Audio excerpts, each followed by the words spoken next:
her life loving and protecting her 3 children from her family as she calls them. This did correspond, however, with threats which had been made to her merely a week earlier by 5 men who had abducted her during a visit to her hometown of Darlington, that if she and we did not back off then they would kill her via an injected overdose and make it look like suicide. They had explained to her that this could be prepared easily through a series of manipulated suicide attempts which would give her the appearance of being in a suicidal state. The extensive information which Patty has revealed of the names, dates and methods of the British paedophile, satanic ring are now in the hands of many individuals throughout Britain.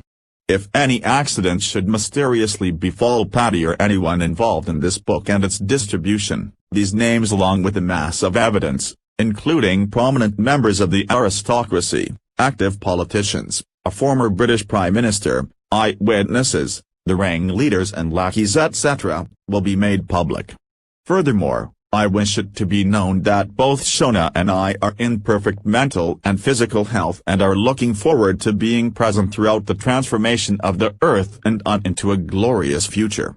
The BSE case in 1986, in Britain. The first recorded case was recognized of bovine spongiform encephalopathy, BSE, a new disease which was affecting the nervous systems of cattle, causing Parkinsonian/dementia-like symptoms.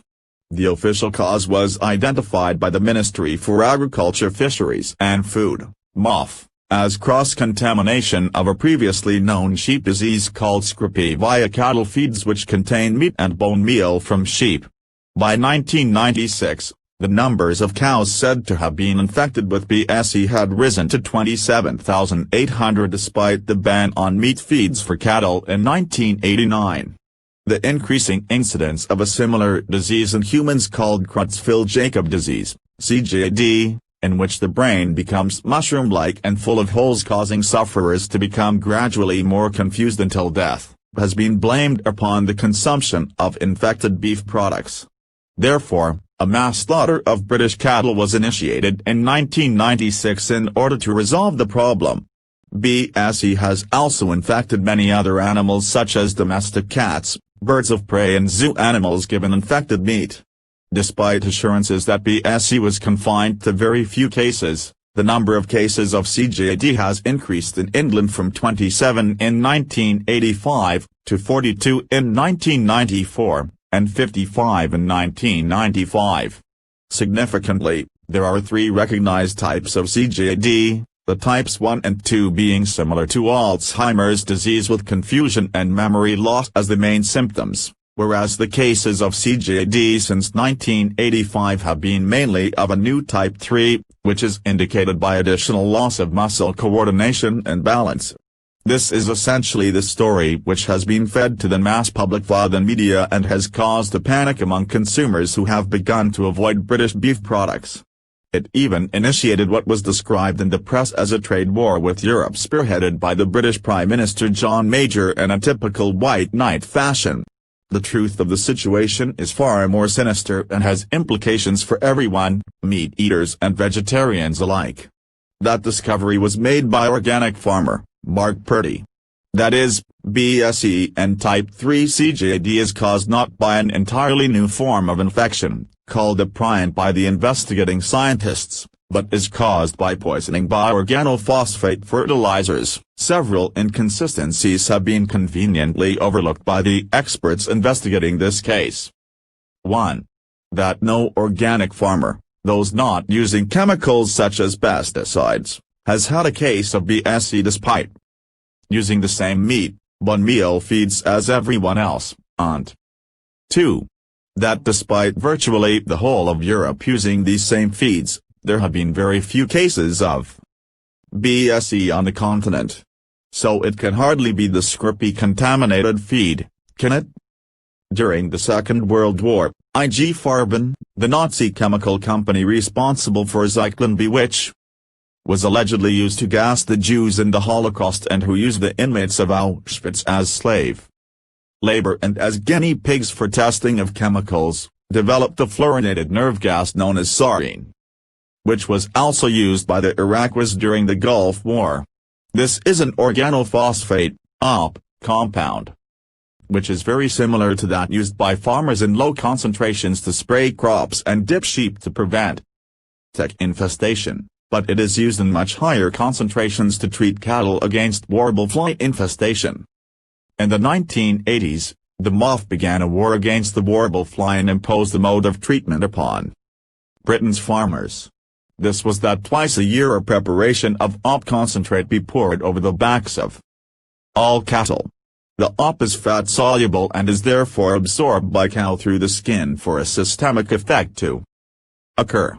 Subsequently, an imprecise amount of op is absorbed and the area most exposed to the compound is the spinal column that is directly into the central nervous system.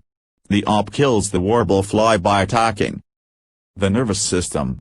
The reported cases of BSE have been in the areas of warblefly infestation. It has been established that, in cases of BSE, the prion protein in the brain becomes corrupted and mutates, causing the familiar spongy brain situation.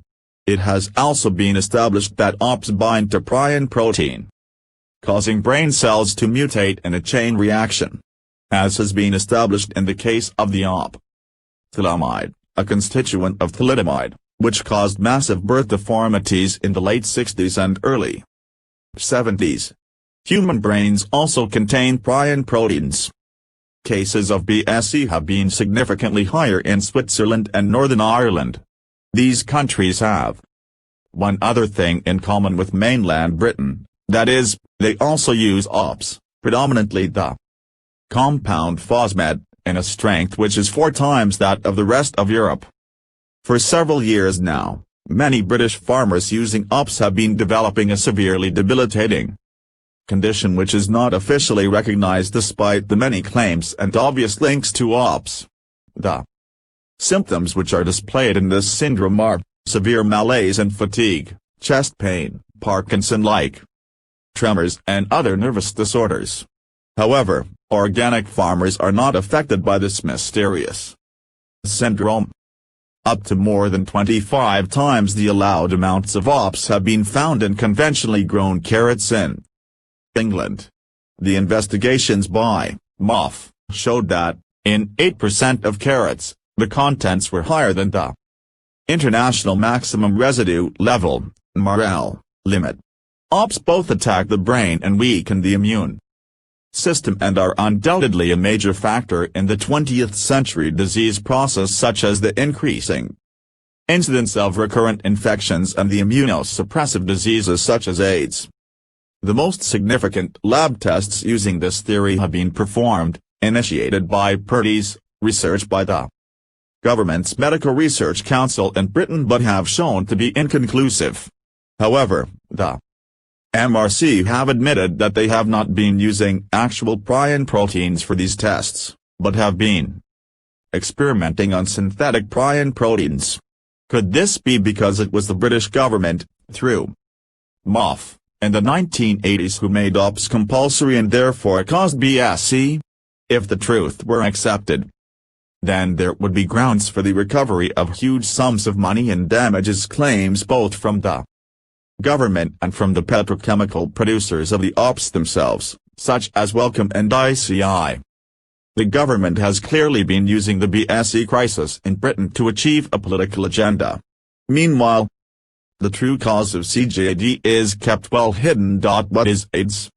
Welcome to hell, aid care and treatment, truth, a cure for all disease. Vivisection, far more than an animal rights issue. Part 9. The pharmaceutical racket. In the early half of the century, the petrochemical giants organized a coup on the medical research establishments, hospitals and universities.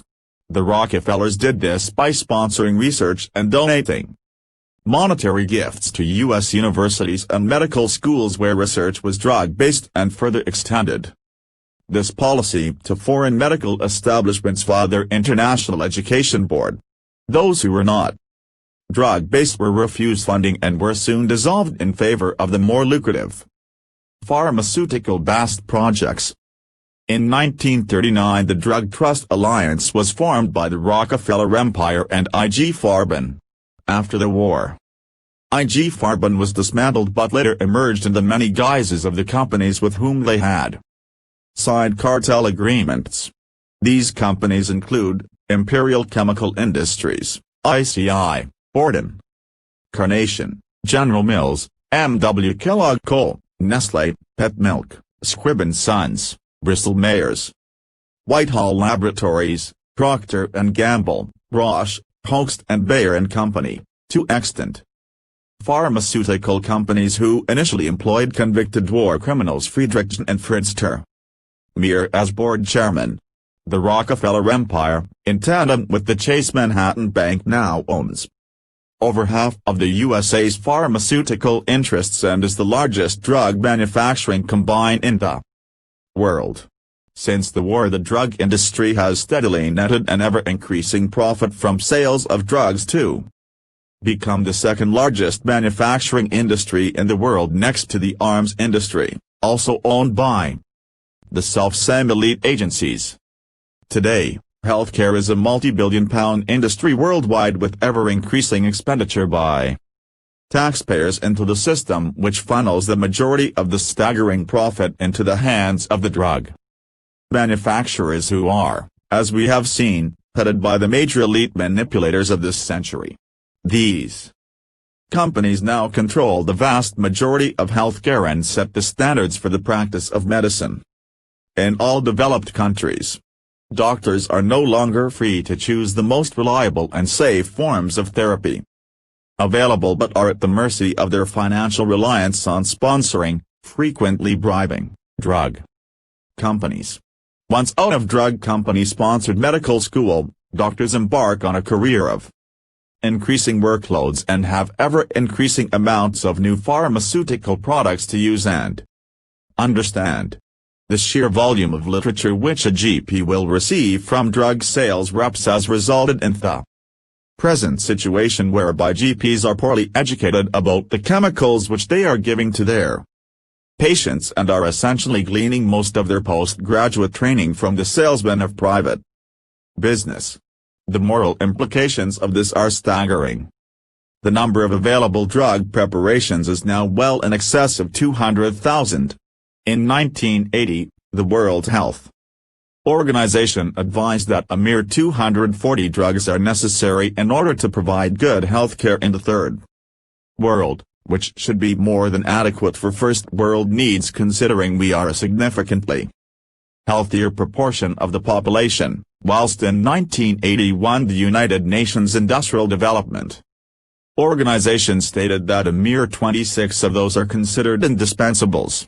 Most of the many drugs which are now available are known as Me Too drugs, that is recombinations and exact reproductions of drugs already available but which are irresistible to other companies who wish to share in their market. For example, the standard analgesics paracetamol and aspirin come in a multitude of forms under a variety of different brand names, and yet these products can vary in price to a factor of 10 or more times for the exact same formula depending on brand type chosen. Often the consumer erroneously presumes that increased price is equivalent to increased quality in this case and are entirely unaware that the drugs they are buying and those which they are rejecting are identical. Doctors are also often guilty of prescribing drugs by trade name and thus netting greater profits for the favored company whilst cheaper versions are available to the unwary consumer, patient. Usually, before handing in a prescription it pays to consult the attending pharmacist if there is an equivalent and cheaper drug available. This can save some chronic drug users hundreds of pounds per year. Pharmaceutical companies rely upon ill health in the population to survive and reap their profits. No drug company has a vested interest in curing disease.